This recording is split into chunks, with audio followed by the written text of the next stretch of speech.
হাজার গুনাহ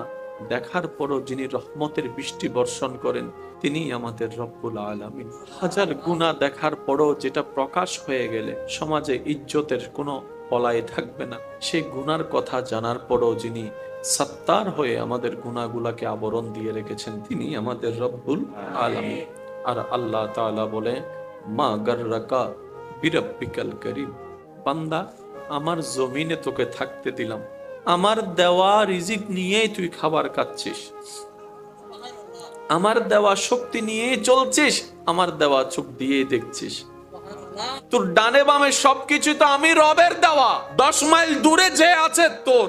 তার কথা তোর মনে পড়ে, মাঝে মধ্যে তাকে দেখার জন্য মনটা আক্ষেপ হয়ে থাকে, কান্না করতে থাকে সেই প্রিয় মানুষটাকে একটু দেখার জন্য। কত দূরের মানুষের কথা তোর স্মরণ পড়ে, ঘুমাতে গেলে, কাজ করতে গেলে, বান্দা আমার কথা তোর একটু মনেও পড়ে না, কেন তুই আমার কথা